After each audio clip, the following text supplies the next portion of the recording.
Hello and welcome to My Mom's Basement, presented by 3Chi and Barstool Sports. It is Robbie Fox and Clem, and we are back for live action MCU recaps. Bro, what's going on, Clem? We got some Hawkeye, Bobby. The basement season has begun. We're recording this the day before Thanksgiving. This will be put out what? Thanksgiving? Day after Thanksgiving? Day after Thanksgiving on Friday. For every Friday, you're going to get your Hawkeye recaps right here on YouTube. So make sure you subscribe over there at the beginning of the video, saying it right off the bat. Subscribe. This is going to be, hopefully, the biggest and best recap season yet.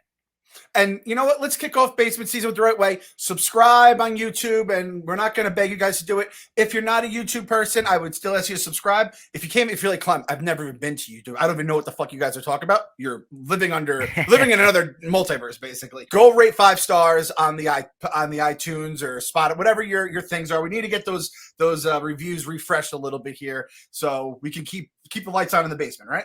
Absolutely, absolutely. So we got episodes 1 and 2 of Hawkeye.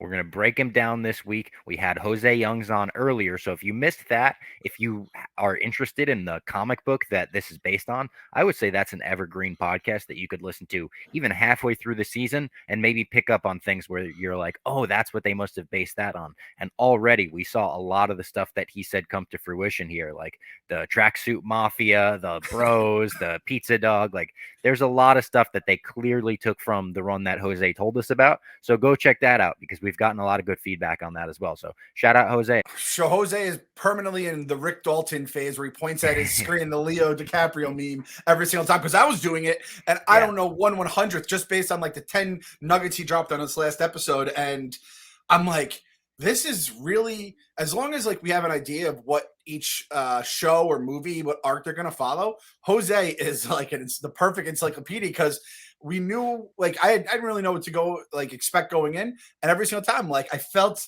like it wasn't too much for me to take in all at once, which is a good feeling because you never know with the MCU. So I actually wish we had him on for Falcon and Winter Soldier going in, because that was a little too much for me. He might have done a better job kind of preparing us for it. So definitely check out that episode if you haven't yet. And then the Eternals, before you watch Eternals, or again after you watch Eternals, because all this shit is going to be intertwined in some way with, I think this will probably be more of, like we said, Daredevil, maybe the Falcon Winter Soldier, or I guess Captain America side of things. But like, you're going to have Eternals. It's probably going to touch a little bit of, Doctor Strange, which gets into Spider-Man. This shit is all, and then we got our whatever the next end game is, and that motherfucker Kang is in everything. It's all going to come together in one big old quilt. So we're in the basement. We're excited. We're fired up. And like you said, Thanksgiving has ended at this point. We're time traveling. Thanksgiving has ended, and we're going straight through. We're gonna have this. We're gonna have Book of Boba Fett recaps coming, Spider-Man shit coming. So it's a lot of stuff coming up right now. So subscribe, leave the reviews, all that good kind of stuff. We love you guys. Well, hopefully everyone had a good Thanksgiving. Hopefully you're eating your Thanksgiving leftovers as you're watching this right now. And I wanted to say something that I'm thankful for. You know, Thanksgiving, it's all about the peace offering, right? People coming together. I got something special. I wore the Iron Man shirt for this show. This is my, I'm thankful for Tony Stark saving the universe. You know what, Clem? No hostility here. Shit, what do I have on under here? Bing bong shirt. I was like, maybe I last episode, I think I had my mom's basement shirt on underneath, so that would have looked like a really big move. This looks like you got purple on, like your little Hawkeye guy over there. Shout out to Trig, who drew us as Hawkeye and Kate Bishop here. Trig the God. Trig the God did it again. A man that size of me should never have a bow or arrow in his hand, but I look like I can fucking, take him down. And Bob Fox has the flow going. The man can encompass Bob Fox's flow perfectly. That's how you know he's the god. And again, all right, we're going to do it here, Bob. Black Friday sale, store.barstoolsports.com, 20% off, like basically everything in the store. Our guy Trig, if you're a Trig fan, and let's be honest, if you're not a Trig fan, look at these graphics. You better be a fucking Trig fan. He has the A through Z's, or the ABCs of Barstool. Oh, yeah. It's like a kid's book, and I mean, this is definitely Podfather proof. It is just such a happy goal. You don't have to be a parent, obviously, to have it, but it's just one of those fun little books. It has all the little quirky, like, A is for apple, blah, blah, blah. It has a little rhyme with each one, A+ stuff. That is what I'm going to be hawking big time in this. Hawking on the Hawkeye podcast. Our guy Trick. We got My Mom's Basement stuff. We got Honker stuff. We got, you got Team ZD stuff for the dozen. There's so much stuff. I mean, and listen, if you liked our Loki recaps, Lights Camera Barstool might have the Mm. best ugly sweater in the. It's not even an ugly sweater; it's a beautiful sweater. The best sweater in the Barstool Sports store. It's Loki riding a sleigh, and his reindeer is alligator Loki. The design on it is out of this world. They got a ton of good stuff. There's a Hezbollah ugly sweater. There's great stuff. So yes, Black Friday right now. If you're listening to this on release day, go now. And of course, we're gonna do stuff for Cyber Monday. So tune into the whatever we do. I'm not gonna say what it is. We'll tease it.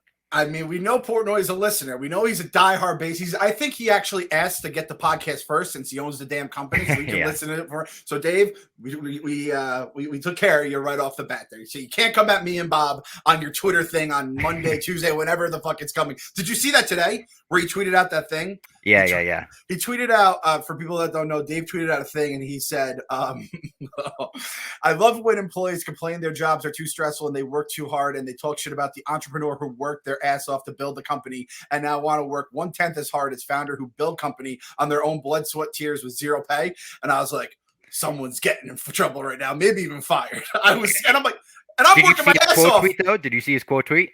So then I'm like, I'm about to lose a friend here, at least maybe multiple. It goes, by the way, this tweet has nothing to do with Barstool. It's in regards to the babies who were quoted in the Business Insider hatchet job against April Coe. I don't know who that is. And I did the old Denzel Washington, like, hand on heart, like shit. And I was writing a blog after I just written another blog as we were planning out the podcast. I'm like, yo, I am fucking overworked right now in this fucking crazy company of ours. So I was like, shit, but you never know with Dave. So Dave, you're listening, Black Friday. Make sure you tell Dave too. You tweet at him. Say, Dave, the Basement Boys have been fucking plugging Black Friday merch since the day before Thanksgiving. Yeah, that's right. Let's waste no more time. Let's get right into Hawkeye because, as you could see above, we got episodes 1 and 2 to start things off. They were originally going to have crossover with Book of Boba Fett, where it was going to be the Hawkeye finale and the Book of Boba Fett premiere on the same day. And they said, let's not do that. Let's have, a little space in between. 2 episodes right up front. I love that. I like getting the double episode because you get more of a taste of what the series is going to be. It's not so easy to judge it just based on the 1 episode. I did think episode 1 was better out of the 2, which you're usually going to get out of a pilot. Like that, they're going to throw more at the screen. They're going to throw more at you. And we start things off right off the bat with a tense scene in 2012 New York. When you see an overhead shot of New York City and they hit that 2012 on screen, you knew immediately, like, uh-oh, that's not a good sign. Kate Bishop's parents are fighting. At this point, we see Kate Bishop. She's much younger than Hailee Steinfeld. She's not 22 yet. The invasion hits. She sees it out the window. And the way they shot this was so cool from the grounded level. Like Jose said about Hawkeye, right? It's going to be a grounded show. This was shot from the perspective of a human being that could have witnessed that battle. Hawkeye winds up saving her with an arrow. It was like a ship was heading towards her window. She's looking out, an arrow blows it up, and then she gets to see a scene from Endgame from her perspective. We kind of see it from her perspective as well. The way they shot it was so cool. It might have been the most badass that Hawkeye ever looked in his entire life. And unfortunately, her father passes away. We could tell right off the bat, and Jose even said it, she had a very special bond with her father, like they were very close. And at her father's funeral, she asked her mother for a bow and arrow, which is a badass origin story. Like the fact that she did it at the funeral, that's some cool shit. Metal? Is that worthy of the Bob Fox? Is that metal? I know, like that's metal. That's metal. Batman throwing the gun that killed his parents, like not quite that metal, right? But I want to know if it got the M word. So M word approved by Bob Fox, and yeah, very grounded and like you always, especially the older, even like the older Marvel movies, it's like this bigger than life feeling with these superheroes and these villains, these aliens from outer space. I think you like don't think like if you're just Joe Schmo, if me and you were recording an episode in like the podcast studios, and then there's fucking the T'Chari are coming in and Loki's fucking jet skiing on motherfuckers and shooting stuff out, it'd be like, what the fuck is going on? So it was I liked how they brought it back there, and I hadn't even it didn't even cross my mind. That's now my dream, by the way. What show can we get into? Waldron. Can Waldron write us into a show where we're recording an episode when the invasion hits? Got to get it done, Waldron. Although some people may do the thing that we'll see Clint do in a second and be like, they weren't even there in 2012. What the hell? That's true. We'll get a comic book guide by somebody. Well, actually, I hate to admit this, But my first note of the entire thing was I said Kate's dad kind of looked like a '90s villain. Like he had that hair, right? He had that like He vibe did. of He did look like a villain. There's something sus about him. the goatee. Let's call it like the guy that Yeah. has a goatee, so he's kind of evil, like stuff like that. It's kind of like evil Cartman. You have the goatee, I'm gonna think you're evil. Evil Cartman. R.I.P. in peace. I don't. Are we throwing out the possibility he's still alive? Like he was under the rubble, we never found him, and they buried like air in that coffin. Are we throwing that out there now? Or are we just gonna? Yeah, we could throw it out there. Yeah. All right. So I didn't think about it till you just said it. I will say I stayed up till 3 a.m. to watch this episodes 1 and 2. Right off the bat, took me 0 weeks. So I did watch this with a sleepy brain. So you're gonna say stuff like that this episode, and it's gonna like be like, oh shit, didn't even think about that. I was wondering how the 3 a.m. watching plus the 3G, what kind of stuff you're gonna throw at me. But I'm coming in a little fresher from a different perspective. So I kind of like that's what you get in here in the base. You get two guys on different trajectories of life at this point. I can never say her name. Vera Farmiga, whatever the woman who played Tony's mom in the Sopranos movie. But more importantly, I always call her the Departed, the shrink from Departed. That's how I was always known her. I didn't realize she was in this. She feels almost like above this role. Like I think of her as like this, like I wouldn't say A-list actress by any means, because I don't think a lot of people know her name, but she's like a fucking like star actress. I think she's awesome at what she does. And I'm like, yo, the mom either is going to play a huge, like I feel like the mom has to play a huge role just based on the actress they got for her, right? And she kind of sucks. Like we'll get into it, but like, what the fuck is her problem? Big time stink. Big time stink. Yeah. And then the other thing was, how about our guy Hawkeye, who, like, again, let's be honest here. I think I called him the lamest Avenger. I wasn't even thinking. I was just trying to think of a word to get clicks. I put in the blog as the lamest Avenger. I originally had most boring Avenger. People can take offense to that. But how about him? Like the first time this girl sees him, he has like his coolest moment of basically his entire time in the MCU. He's doing the fucking, like you said, straight out of the movies. He's doing the fall down shoot. Absolutely awesome. I want to go back. And again, we're recording this on Wednesday. So I haven't watched like any of the breakdowns of the first couple episodes. I want to know, are there any, like, you wouldn't see like Kate Bishop on her, like the little fancy porch or whatever she had looking at all this go down. But I want to know if they took any of that, where if you go back and watch it, there is like a similar building in the background. That would be a cool Yeah. I don't know if they went that deep into it for like fan service, but I thought that was cool as hell. I don't, you can never underestimate Feige and Marvel. Never underestimate the Hat Man when it comes to fan service. We meet up with Kate Bishop modern day. So she's 22 years old now. She's in college. She's with her friends, and they seem to have some kind of bet going on that she can't hit this bell with a bow and arrow. And they're saying back and forth. They're like, is it the dangly thing that rings the bell, or is it the actual bell? So she hits the bell with a bow from way far away. It's like pretty cool, but it doesn't make such a loud noise. And they're like, that was kind of underwhelming. So she's like, all right, hold on. And she gets this new bow that kind of wraps around the dangly thing when she shoots it at it. Makes super loud noise. They're like, whoa, that was awesome. And then the bell tower completely breaks. The bell breaks off of it. She's caught. It's a funny scene the way it's played, because she's caught and she's like, oh, sorry, the guy's got the flashlight in her eyes, and then in the background it's just falling and destruction. And then we go over to Hawkeye's family, Clint Barton, minus Linda Cardellini. She's not here yet. It's Hawkeye just taking the kids out in New York, and they are at Rogers the Musical. This is, obviously a Hamilton parody, and you see all the Avengers there. There's a Hulk smash. Captain America's got a line about, I could do this all day. It is so funny, but there's a sad moment where he looks up at the actress playing Natasha, and he can't not kind of fixate on her, and he turns his hearing aid off. He's got hearing loss, as we knew from the breakdown and from the trailers, and he goes to the bathroom, and he sees some graffiti left by a Clem, I believe. I believe that was when Clem was at Rogers the Musical. It says, Thanos was right. The old Heisenberg. You got me. Like, what can I say? I saw that, and I do love that there is definitely, just like in the world we live in, even in the world where half the universe got snapped away, there are the people who were like, Thanos was right. Like this.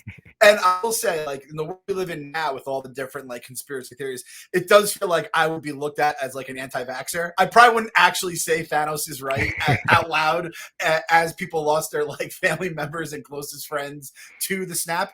But in this world where that didn't happen, Good work. Yeah, shout out to Multiverse Clem for fucking, throwing it on a urinal. I've never done. Actually, I've done one graffiti in my life. I wrote like ass or something on like a sidewalk when I was young. When Hell you're in yeah. your little rebellious stage. So, and Metal. by the yeah, exactly. That's metal. Confirmed. It might have been dick. Actually, I think I wrote dick or ass, one or the other. And not like a 5-star GTA wanted curse word, but like a 3-star. Lets you know that whoever wrote that is a little edgy. How about Kate Bishop? Like when I was in college, the cool tricks our friends would do, like we had a friend who would do like dick tricks. He'd do like the bird bath, or he'd do like the bulldog, or he'd make it look like a bulldog. And the most fucked up thing, shout out my guy Boner. I don't know if he listens to this pod. He's a Barstool fan.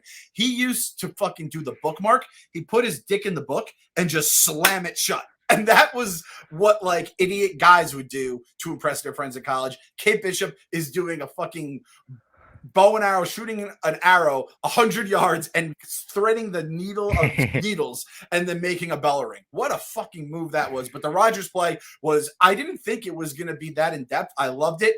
Ant-Man, that's stolen valor.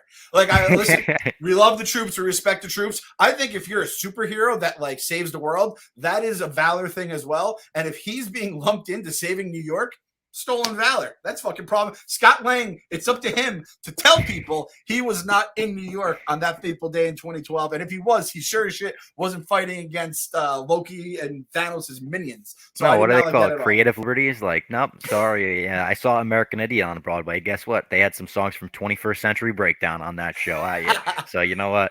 And you know what too? Ant-Man, definitely, like if you're thinking of this now in like the in that universe, Ant-Man is probably one of the guys who definitely after the battle in Endgame and even I guess Civil War, that guy just resonates. And I know like in this they don't want to take a picture with him with the Hulk and Endgame and all that stuff, but when you turn giant, that is something that just sticks in little kids' brains. So, like, I'm telling you, Ant-Man action figures are flying off the shelves. They have to be. If they're throwing them in that play, they have to be. So, we need a real life, just like we need a medieval times with Disney characters. I need Disney, Downtown Disney, to do a real life Rogers the Musical at Downtown Disney. Yes. You're going to get me and Bob Fox to go. We're going to love it. We're going to give it 5 stars, or we'll compare it to the greatest fast food that's ever been created. That's how we review around here. But I need to see Rogers the Musical now. I have to. Need to. Lin-Manuel Miranda, get on it.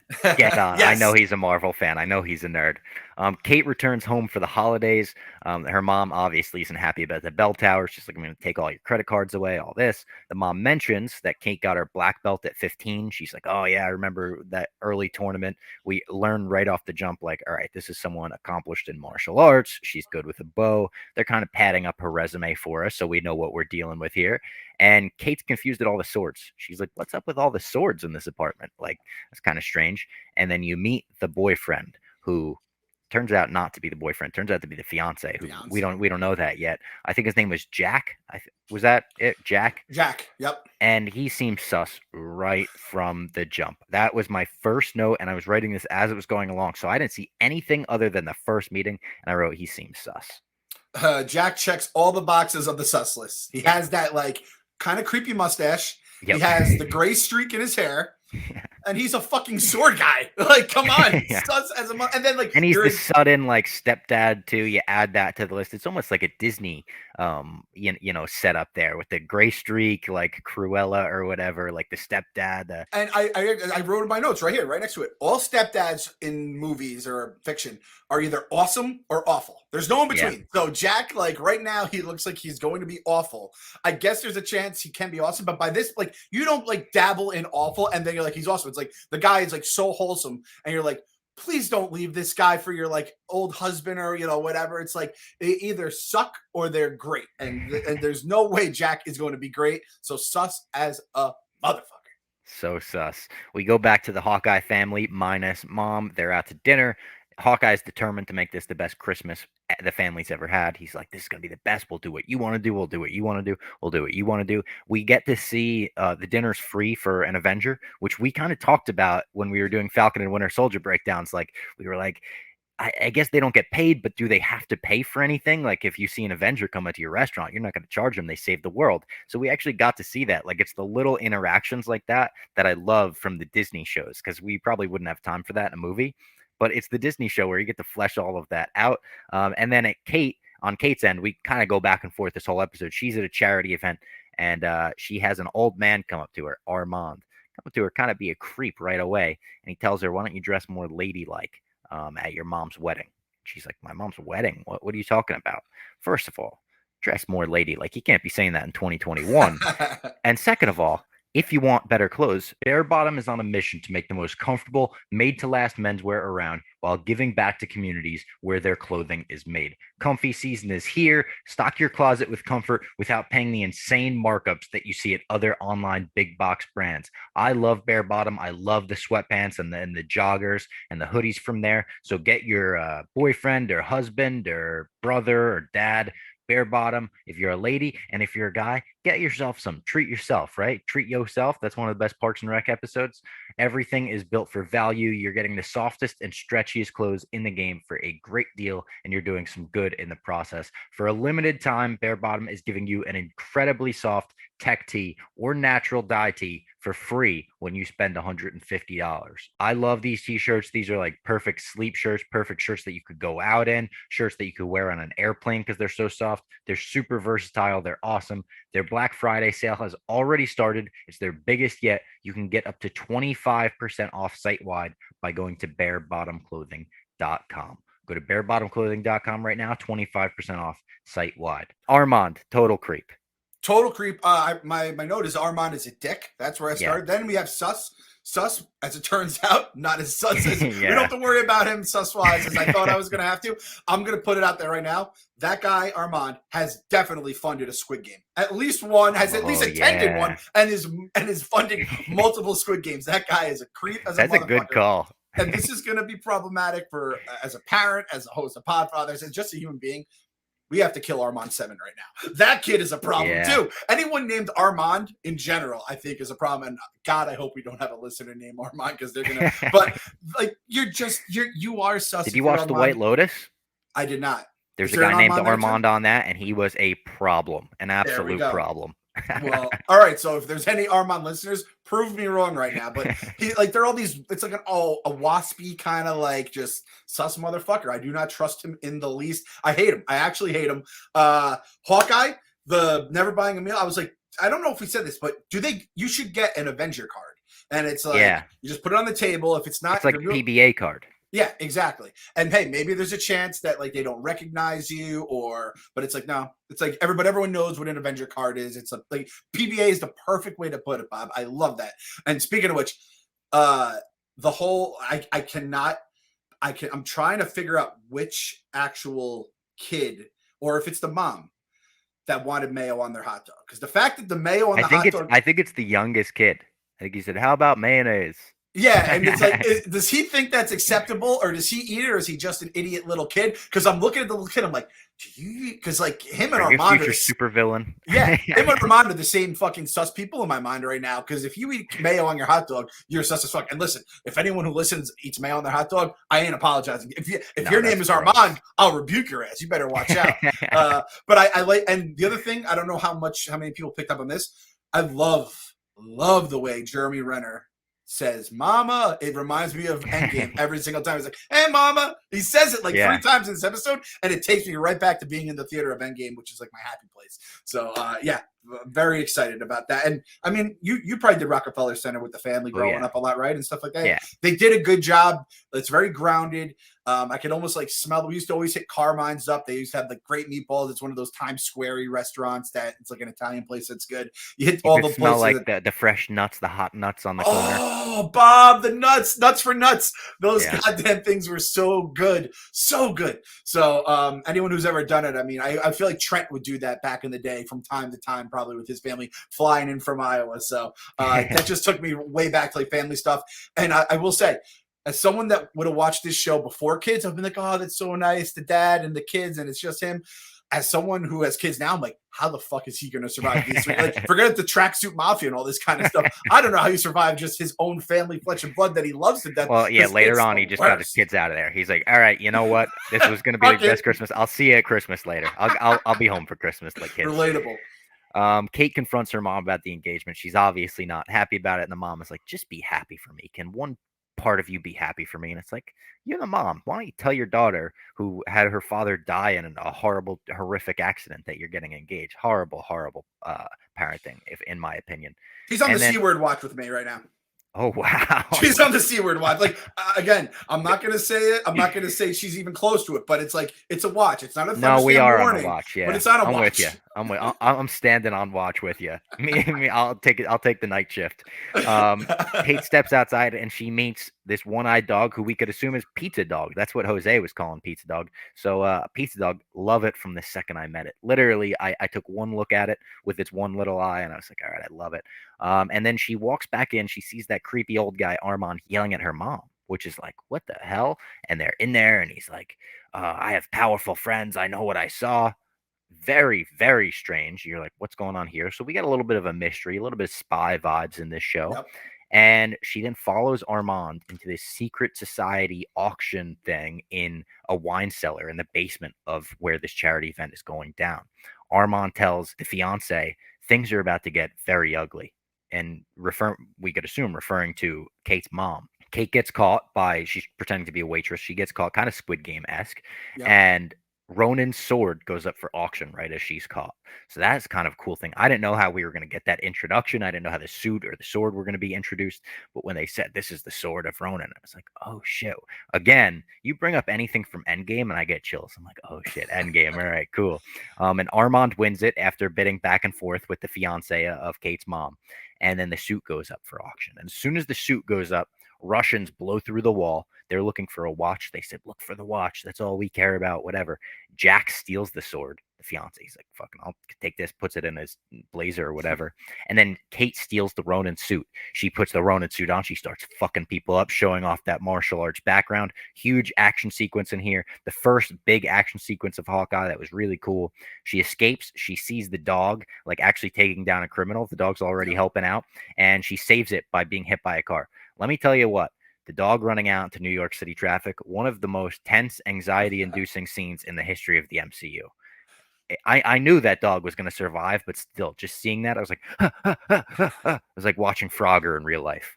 We fell in love with Pizza Dog right away. I yelled Pizza Dog. I yelled Pizza Dog just by myself I'm just watching it all by my lonesome. And I yell Pizza Dog just because Jose. And I have to look to see because he's like missing an eye, right? He's missing his. Got one eye. He's missing his left eye. Okay. Yeah. He's missing his left eye. Ah, damn it. The pirate dog, the Barstool pirate dog, is missing the right eye. I think we might have to make some merch for Pizza opportunity. Dog. It's something, right? I mean, and I mean the pizza, Dave loves pizza. Dave, exactly, yeah. So maybe we got to talk to Dave about it. You know, Dave loves the Marvel shows. He's a big Basement listener. Maybe we have the first ever My Mom's Basement Dave Portnoy collab.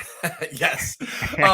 I loved that when she was trying to pass off, she was the waitress when Kate was trying to do that. And she's like, oh, I know Gary. And then Gary comes down. Such a Gary move, too. Just completely trying to blow up a spot. I'm Gary. And then he still gets bamboozled by the kid. Fucking Gary. Just Gary being Gary. They called it, or at least in the closed captions, they said it. They called it the Ronin. Like, this is the suit of the Ronin. And I was like, the Ronin sounds even more badass. Big time Chekhov's Ronin sword, right? Like, that thing's coming back big time. Also, did you get this at all? When they were breaking through the wall, I got Die Hard with a Vengeance vibes. When they're breaking through the Federal Reserve. You know, I kind of thought of Black Panther when Killmonger busts through to get Andy Serkis out of the prison. Yep, I could feel that too. And then I like just straight up forgot that like Kate's a badass who's been like has a black belt at 15, and I like, as someone that knew nothing about her going into this, I like her whole story, and it's like it doesn't feel forced. She doesn't have superpowers, but it doesn't feel forced that she's like super badass and can like fight all these different people. I hope people aren't jumping on the Mary Sue train with her and calling her like a Mary Sue like they did with Ray, where they're like, oh, she's just like perfect at everything, she doesn't have anything to learn, because I don't think that's the case. And I'm glad that we're not going like full origin with it. I like that we're just jumping into the story with an already badass Kate Bishop. Yeah, no, I'm with you on that. I also would have liked it.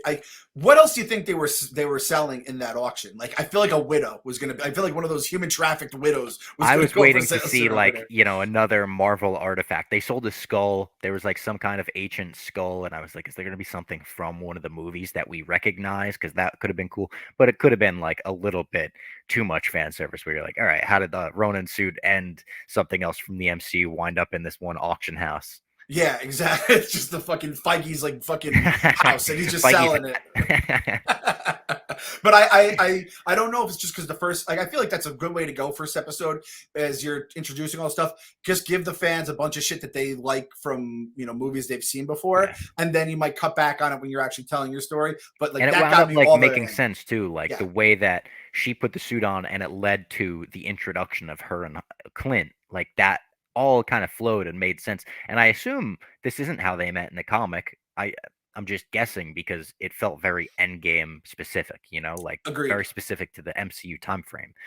Clint goes back home and sees Ronan on the news, as I was referring to, and he flashes back to Endgame, and we get to see that actual scene where he's kind of like, "Oh shit, I did some fucked up stuff when my family wasn't around." That was, in the words of Loud Sean, that was a dark time for him. It was a dark night.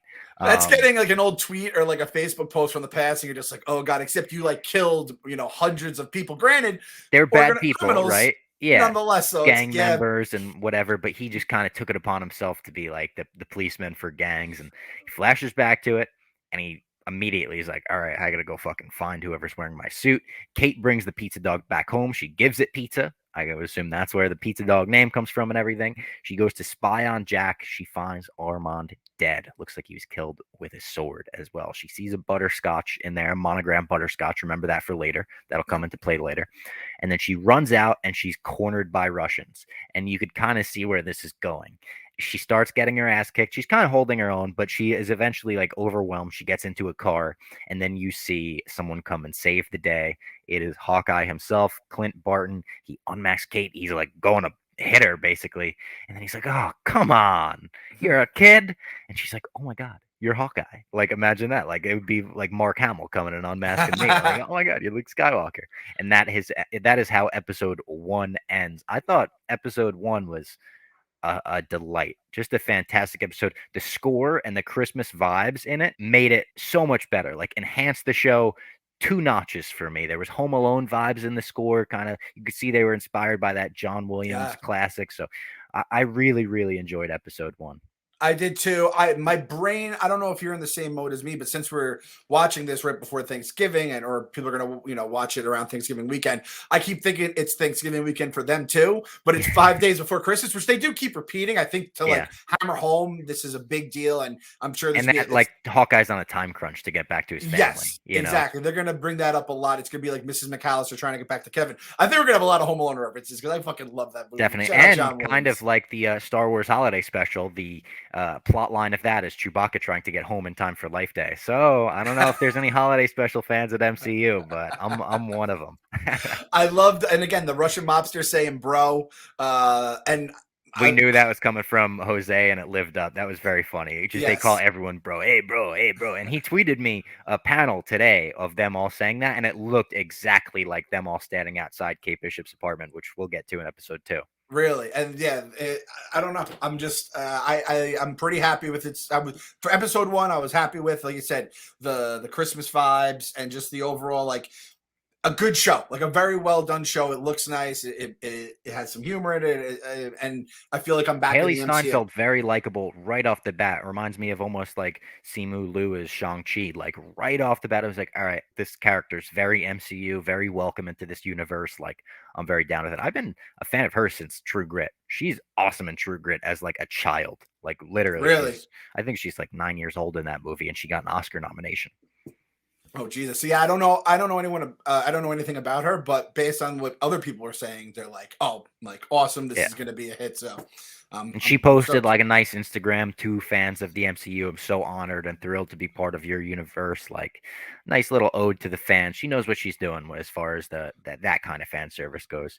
Before Uh, we get into episode two, I just want to throw to word from one of our sponsors, Liquid Death. Ladies and gentlemen, there is a new brand of water out there that looks like tall boys of beer, as you can see here, but it's actually mountain spring water, and it's the best water that I've ever had. I'm not blowing smoke up your ass either. Look at the merch they sent me. First of all, this looks like a band tee, little Grim Reaper on here. The back says it's going to murder your thirst. It is going to murder your thirst. I've been drinking more water than ever since Liquid Death started sponsoring the pod.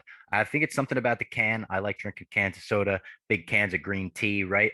I crack one of these open, I finish it every time. I've been drinking more water than ever. So shout out to Liquid Death for making me healthier, and shout out to Liquid Death for making sparkling water as well, because you could use this as a mixer. It's amazing. The tall boys are also recyclable, so they could bring death to plastic bottles. You gotta love that.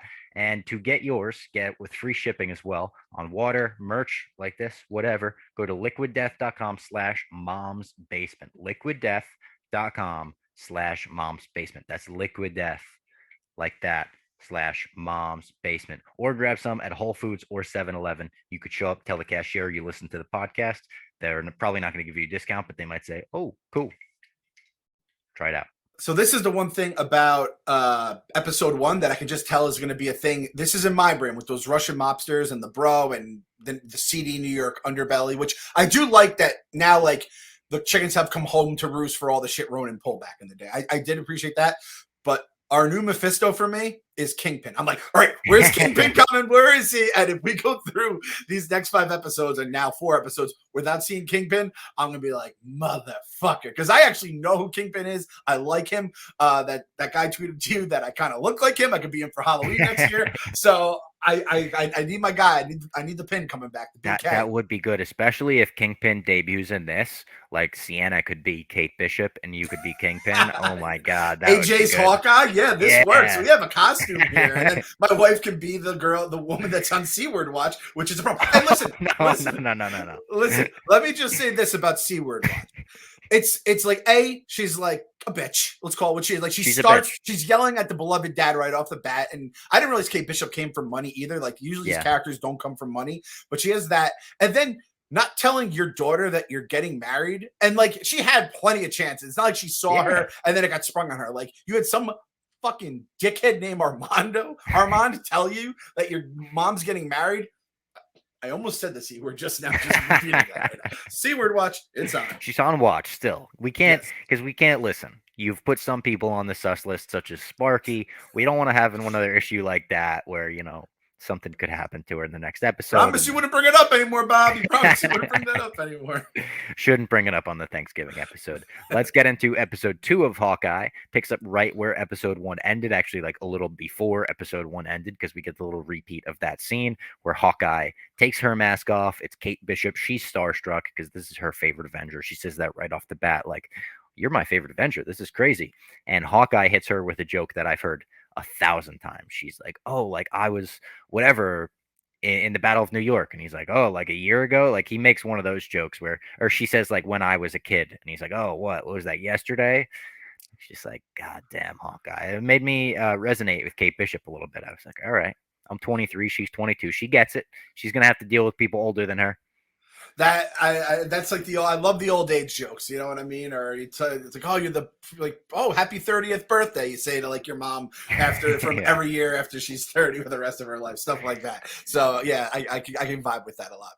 Clint walks Kate home. He gets the Ronin suit from her, and he tells Kate that the tracksuit mafia were the ones who attacked her. She's like, tracksuit mafia is not a little on the nose, which I like that they point that out every time in the MCU. Like Scarlet Witch, the way they name her, even in the No Way Home trailer, the way they're like Otto Octavius, like that's your real name. So I like when they point out the ridiculousness of all that sometimes. The tracksuit mafia conveniently attacks at that very moment. They throw Molotov cocktails into her apartment. Very fitting for the tracksuit mafia, the Russians, to be throwing Molotov cocktails. They set the whole apartment on fire. Clint and Kate escape, but they leave the Ronin suit there, which is going to be a big thread coming back to this episode. They go down to the subway, hit up a CVS for supplies, and I loved this scene, really showing how grounded Hawkeye is. Like Jose was telling us, there's scenes where he's all bandaged up after Avengers things and whatever. He says like, are we going to get Avenger supplies? Like, awesome. This is going to be great. And they go to CVS for Q-tips, tissues, Neosporin, and rubbing alcohol, which I use to clean my bong. Same alcohol that I buy That's what they bought at that CVS just to heal up a cut. He teaches her like, here's how to disinfect a cut. It seems like he's very used to this. It seems like all of the other Avengers are like, all right, let's go on to the next one. We'll go get shawarma. And he's like, nope, I'm gonna stitch up my cuts and heal up my wounds, guys. The old one of us. One of us, right? Like that's what I felt like watching that as well. That had to be a Dwayne Reed, right? Which Oh yeah, it's the only place in New York City I feel bad, at least back when I was in the city. Just going to like there's like there was like one CVS, and it was right by where I used to work, right by Grand Central in the city, and I was always like, it was like fucking. I know the one you're talking about. I used to live right by it. Oh really? Oh, that's right. Yeah, you lived right there. You lived right there. I love a CVS in holiday time. By the way, is that a weird thing? No, not at all. Not at all. CVS is always are a 9 out of 10. Holiday season, 10 out of 10. It's just something in the air, man. When they got the Christmas music playing, they get the whole Christmas aisle. You could walk through. You see the stupid things where it's like Snoopy playing a piano or something. Like, I just like that. And I always want to buy those. I always want to buy like the junky stuff. Or back in the day when I think it was Macy's or something, they'd have like those things that you would never in a million years buy. I think Kohl's sells a lot of that shit too. J.C. Penney is another one of those good holiday stores. Yeah, there's something about department stores, CVS, and the holidays. I love it. The candy, and that's part of the reason why I love Hawkeye. Honestly, is they're capturing those vibes. Yeah. And then is this the part where she mentions like, are we going to go to the Avengers Tower or whatever? Yeah. And he's like, no, Tony sold that a few years ago. Which I don't see him fucking crying for Tony, the guy who ran the whole goddamn shit. I bet he's not wearing a Hawkeye shirt. By the way, it was cool seeing the Avengers Tower like in the opening scene. Like Kate Bishop's apartment was like within viewing distance, so you could imagine like she was looking at that out her window every day, like imagining what are the superheroes doing. Like you could see how Kate Bishop is a fan of the MCU in the MCU. It's kind of cool. Yes, that's a great way to put it. And also, I was also thinking this when he's at like CBS or Dwayne Reed with some chick some like little girl he just met basically, and I'm like, I'm sure he's in like a nice hotel, but isn't it kind of weird to have your kids in a New York City hotel by themselves? Like they're still there at this point, right? I think it's the night before they leave, and I'm just they haven't left yet. His oldest kid's probably like 14 or so. So I guess like he could be the babysitter, but it just felt kind of weird that they're just chilling at the hotel. Yeah, it is kind of strange. Kate brings Clint back to her aunt's place. She's like, this is probably the safest place. He goes back for the suit. He's like, I need to get this suit. He can't find it. He puts a firefighter's outfit on. He scours the entire place, can't find it. And then he sees that the fire truck has an NYC LARPers sticker on it. So he's like, all right, so we're getting some investigating. Again, kind of the spy vibes. There's a lot of that in this show.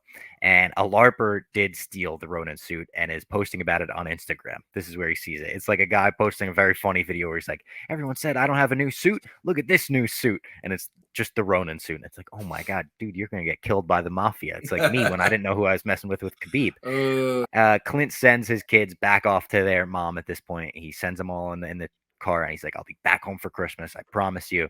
And they start showing Clint and the kids doing sign language at this point. They're kind of starting to learn this new life, and they talk about the hearing loss. Kate brings it up at one point. She's like, how did that happen? And we flash, it's kind of played for laughs. Like they flash to 1,000 moments where it could have happened in the MCU, where he hears this loud bang. I think even the Avengers like tower bang was on there, the Avengers headquarters bang. And he's like, oh, I don't know. Who knows? Too hard to tell. That was great too. Again, they're like they're tickling the nostalgia bone, but I was like, all right, I'm starting to like Clint more and more, and it did a great job because this is more Jose stuff when he's like, Hawkeye's broken down, he has hearing loss, like his body's starting to go on him, and you're thinking like a professional athlete, after 10 years or so is when they start to break down, like a superhero that's fighting against like supernatural alien beings, whatever the fuck it may be. That has to be like a 3-year peak, right? It's like the fact Steve Rogers had super serum injected into him, and at some point, it's like Steve Rogers basically was like Tom Brady. It's like thanks to super serum, he only got better, and it's like they say in football, like the game slows down, but that's when your body starts to break down. But Brady, thanks to Alex Guerrero, has been able to like keep both as sharp as attack. Fucking Hawkeye, not so much. He is aging like milk outside right now. And like you said, it's like actually making him very likable. It's doing what the other shows have done for their characters. I never really cared about Hawkeye before this show, and I'm starting to care about Hawkeye now. It's very cool how they're able to do that with only 2 episodes as well. Like we're 2 episodes in, and I'm like, all right, Hawkeye's a good guy. I'm into it. And Jeremy Renner's, of course, great in the role. He always has been great for Hawkeye, so he helps that as well. News reports say that Ronan is wanted for Armand's murder. It was done with his sword, so Ronan's wanted. Kate says that her mom runs a security firm, so she should go there, Bishop Security. Nobody in Times Square recognizes Hawkeye while he's walking her over there, which is very funny. They're like, look, a superhero. And it's just someone dressed as Captain America. And then they're like, oh, well, that one's dressed as you. And he's like, nope, that's Katniss Everdeen. That was Let's awesome. just keep walking. That was really funny. And they exchange numbers and go their separate ways. He says, let's say goodbye. If nobody saw you in this suit, if nobody has any connections towards you at this point, whatever, we'll say goodbye. Call me in the case of emergency. She's like, there's no way I'm calling you in the case of emergency. I'll talk to you later. Basically, we know that these two aren't leaving each other, especially this early in the show, and they don't even really play it like that. Her mom's fiance is in the office with her mother when she gets in there, and she invites Kate to dinner. She's like, why don't you come out to dinner with the both of us? We got off on the wrong foot. She's like, fine, as long as I can pick all the topics for dinner conversation. They're like, all right, sure, well, whatever, we'll see you at dinner. Clint goes to get his suit back from the LARPers, and they give him a really hard time about getting into the LARPing grounds. So he has to register for the LARP, and he gets the guy to agree to give it back as long as he basically, puts him over in a match, to use wrestling terms. The guy wants Clint to let him kill himself. Like, let me kill you in the LARP. That's the closest I'll ever be to being a superhero. And Clint's like, all right, dude, like, whatever. And they do this little, like, staged thing where he eventually lets him kill him. He loves it. It's like, oh my God, a whole thing. Calls his wife. He's like, I'll be home in time for Christmas. I promise. We get a little Linda Cardellini. I love, for going back to Freaks and Geeks fame. And the NYPD at this point calls Kate. They're very suspicious. We skip to dinner. She quizzes Jack on all the swords. She's not really trying to be subtle about this. She's like, what's up with the swords? She wants to fence with him. And she proves to at least herself and her mom that Jack is very skilled with the sword. She's like, how does he know all this about swords? How is he good at this? How is whatever? Weird scene, tense scene. It was a good kind of parallel to the hilarity of the Hawkeye sword fighting scene. And then you got this one, which is very tense and like, oh, this is weird. That's actually, I didn't even think about that, where it's like you have people who are all different levels of sword fighting, right? And some are trying, some aren't. Someone's trying to die. I didn't even think about that kind of thing. Good observation there, Bob. I got to give you that one. That one fucking blew me away there. It's kind of, and with Jack, it almost felt like when you're playing against your kids and you're letting them score and letting them win, and it's like, just fucking dunk on her, man. You know, do it. Yeah. You're a weird sword guy. You can't hide your sword guy vibes. You're a fucking And weirdo. She's saying the same thing. She's like, stop letting me win. What are you doing? She's getting so angry at him. And I liked how, because if your kids know you're letting them win, that's the worst. That's worse than just kicking their ass in something. So I like that side of thing. I also liked the little side of this where it's like you got to see like getting into the LARPers and you have to register, you have to put your email, you have to he's like, get my credit card. Reminds me of Role Models. Yeah, and I said Role Models is such an underrated movie. I haven't watched it. We've definitely bring that up like once a year on the podcast. Yeah. I really have to watch that movie yet again. But how is nobody at Barstool done LARPing yet? Like I know we had the King Richard's Fair forever ago, but that wasn't LARPing. How is not? And listen, maybe we got to do it. I'm not good at video. I don't like being on video, but like we have fucking weird brains all over the place. This goddamn company now. Like send someone out there, get to the New York City LARPing, and let's get some fucking LARPing going on here, man. LARPing, and someone commented on our video with Jose. I forget the name. We'll shout you out if we eventually do this. They said you should go to an archery place and do like videos testing your archery. That's a funny idea. We might have to capitalize on that. I said after the Pup Punk show because I don't want to mess up the fingers, the money makers. But after the Pup Punk show, December 3rd, by the way, if you're in Connecticut, come to that show. Going to be great. Toad's Place, New Haven. Yep. Yes. And get some good pizza. New Haven's like the pizza capital of the fucking world. Yeah. And that's a Portnoy line, not even mine. So you have to listen to the pizza guy on that. Also, how many sword murders are in New York? I looked this up. There was one like 2 or 3 years ago by a white supremacist.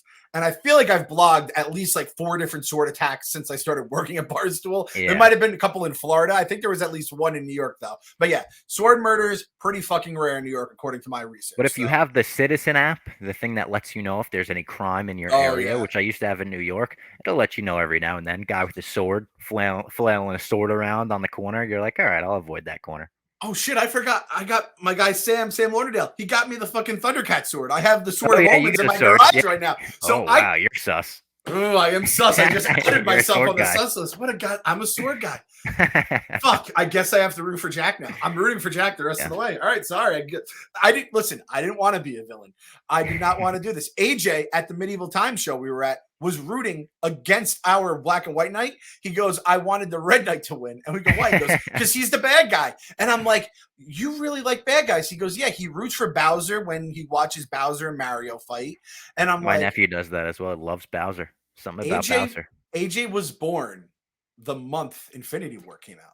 It all makes sense now. Thanos, like he was raised in a house that loves the villain. So I have now made my son is now becoming like a villain in my house. So this is kind of a problem, but it's all my fault. It's some Oedipal fucking shit that's like, in the stars. It's written.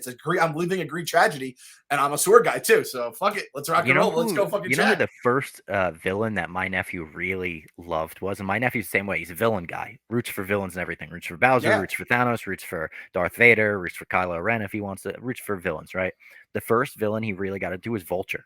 He would dress up as Really? Vulture. He would have all the Vulture action figures. It was interesting because it was like Michael Keaton is the one that the kid chooses, like the dad of the girlfriend, whatever. He loved him. Couldn't get enough of Vulture. You'd put the jacket. It was actually so adorable seeing him with the jacket on because it had the furry hood and everything. It was pretty cute. Kids look so much cuter as villains too, because it's supposed to be this evil thing, but they have this like adorable, cute face, and it's so fucked that like your brother grew up with Michael Keaton as Batman. Yeah, as it's Batman. Like the peak of the hero, and Couple birds. Maybe it's just a Keaton thing. Yeah. Yeah. Kate starts telling her mom everything. She's like, I saw this. He's crazy. Jack walks in on it. He offers her a butterscotch in this moment, the same butterscotch that she saw in Armand's apartment. It's like he's not even trying to hide this, where it's like it's almost came off as a threat, where it's like, watch what you're saying, because you and I both know what's going on here. Hawkeye is at this point willingly kidnapped by the tracksuit mafia. Luckily, Kate was tracking his phone because her mom runs the security system and all of that. And there's a funny interrogation scene where the tracksuit mafia basically gets nowhere with Hawkeye. He's not giving him anything. And Kate Bishop comes crashing in through the ceiling. They're like, where's Kate? He's like, I don't know her. I've never met her. They're like, where is she, bro? He's like, I don't know. You have no leads here. And then she crashes in right in front of him. And they both get tied up. The big Russian, there's like one big Russian in the group. He's kind of a more recognizable one. He's got a goatee. He's got the haircut, Ivan Drago style. And he goes to tell a boss, we have them both. This boss is Echo. This is who we were talking about last week with Jose. It is the deaf Native American hero in the Marvel Universe. She is, I believe, a hero, maybe a vigilante. I don't really know. It appears she's running the tracksuit mafia. So is she doing a Galen Erso Rogue One thing where she's sabotaging them from the inside? Or is she at this point a villain who might be a hero in the future? I don't know. This is a complete mystery to me. Bob, I've already pointed it all out. We're going to find out. She's, like you said, she's a hero, but she's kind of having to run it, and it's going to be Kingpin in the end because I'm fucking Mephistoing my ass with Kingpin. The Kate Bishop where she falls through, that feels a little. I think that gives like a hey, she's not perfect like Ray, right? And even Ray had like a couple fuck ups along the way, but I did like seeing her just kind of She's not good at sneaking around. She wasn't good at sneaking around as a kid. Her parents heard her as they were arguing, right? It's like she's just a little. She got caught with the bell tower. Yeah, exactly. Yeah. Are we gonna? She's already on the C word list, but do we put the mom on the sus list? Because this sword thing seems almost too obvious that maybe the mom somehow has like the swords. Like has he claimed the swords? I guess he hasn't, but I think it'd be fair to put the mom on the sus list, even for like bad judgment. She from one, dating this guy, two, getting engaged to this guy, and three, not telling your daughter you did get engaged to this guy. She's just got such bad judgment that she might be sus just for that. Yeah, you sus by stupidity, basically, is how she gets on the list. And the butterscotch thing, like that seems like almost too obvious of a smoking gun. It could be a red herring. Oh, red herring. I'm throwing fucking literary devices out like a motherfucker right now. But I like maybe she had the butterscotch from him, but then she left it behind. Like I'm trying to like figure out how it could all cut the aha moment, right? I could see that being like him actually being like, yeah, like I was involved with this. But there's got to be someone above that. It can't be that easy. Yeah, It can't be this guy as the big villain, like you said. that would suck. Someone above him, like Kingpin. I don't know. We're gonna Mephisto. Mephisto our asses. Yeah, Maybe yeah. Mephisto is the actual one, and we're too busy looking at Kingpin. We don't even see. Could you imagine it's Mephisto in this show? We're too busy looking for the Kingpin. We don't realize we're the Mephisto in the forest, or whatever the hell the Also, saying is of that. keep our eyes and ears peeled for Yelena because we're gonna be looking for Mm-hmm. Kingpin. We're gonna be when we least expect it. I think we're gonna have a Black Widow drop into this show. That's going to be when business is going to pick up, in the words of Jr. Yeah. Butterscotch, by the way, like not as much like the Werthers. Like, I mean, those are perfectly fine. I don't mind them at all. But if you have like a good ice cream, a nice my friend's mom used to always get Carvel vanilla ice cream with butterscotch on top. An absolute delightful treat. It's just such a basic thing. And I don't think Carvel even sells butterscotch anymore. It's such a bummer, man. Butterscotch is fucking awesome. And that line they had when the Russians took them and they're like, they're taking all our warehouse and they're turning them into lofts. Like, that's a funny fucking line where it's like the typical villain and you're just kind of poking fun at all the tropes of comic book stuff. I hope, like Jose said, the comedy of this, I hope things like that are brought in and just like making fun of tropes or like the MCU or something like that, because that shit always plays with me. And like you said, Echo at the end, it definitely feels like it would be too straightforward if she's just a villain. So it feels like Marvel always does a good job, giving these characters rich backstories, and it's never quite what you think. So I'm kind of stoked to see how this all plays out. Yeah, the butterscotch actually kind of looked like the 3 root beer taffy. I'm not gonna lie, that's what it looked like because they're packaged in the little like candy thing with the little 2 things at the end. Yep. So it's like, it kind of looks like 3, which is one of my favorite products, by the way. And we can't say too much about that on YouTube because they ban us. But whatever, we can say it on the podcast. If you're listening to the podcast, you got the full thing. Want to get into the sus list? Let's get into the sus list. Let's get into it. We're not going to do questions this week because it's Thanksgiving week. I got family over. We got construction going on. We'll get back to it next week. And because it was a double episode this week. But we will do questions next week. So send them in on Twitter, whatever you have for Hawkeye, and we will be back with that as normal. But for now, the sus list. All right, the sus list. I mean, we kind of broke it down in terms of like who's on it. The question is where. I'm now kind of having to reshuffle in my mind due to the fact that I own a sword. Number 3 is because I did it before after episode 1. It said Armand, clearly not too sus. Yeah. Armand 7 though is on the list. That little fucking like he's like a Joffrey face on him, and I'm not gonna fucking I let Joffrey into my life not knowing the kind of chaos he can unfurl. Armand the 7th. When you fucking have the name that long, there's some shady shit going back probably number 1, if not number 2 or 3. So Armand 7. Yeah, look at Armand the 3rd. He must have raised Armand the 4th to be a bad guy, and he must have raised Armand the 5th to be a bad guy, and he must have raised Armand the 6th to be a bad guy, and that's Armand the 7th's dad. That's so much bad. Just bad being passed down generation to generation. So that's 3. Number 2 is Jack again, the fucking stepdad. Can either go good or terrible. We're leaning towards terrible. It's just it's too goddamn obvious that he would be like a villain, like the villain. I guess there is a chance he's just like a patsy. He's kind of like the uncle from Into the Spider-Verse, right? Yeah. Where it's Kingpin above him, but it almost feels like he's that level of villain. But I can't have him number 1 because I have a sword in my garage. That's why we're throwing the goddamn mom number 1 on the sus list. Looking back again, Sea Watch.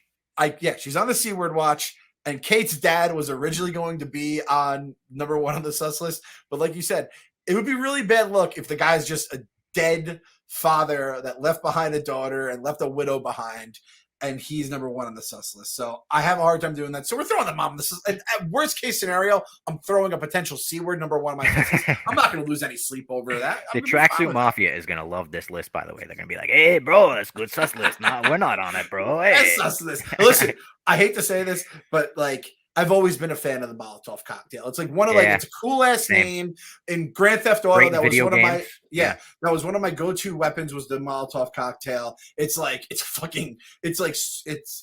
simplicity is what makes it so incredible. It makes it so fucked up. And the fact I love the Molotov, and then when you see it happen in real life, you're like, what the fuck? Molotov cocktails. But like even like in Bronx Tale, when those morons C's friends use the Molotov cocktails, it's a fucking like crazy weapon. So I have a hard time like hating the Tracksuit Mafia. Like you said, they're like funny guys. They're morons. I know, like it is kind of hard to hate them.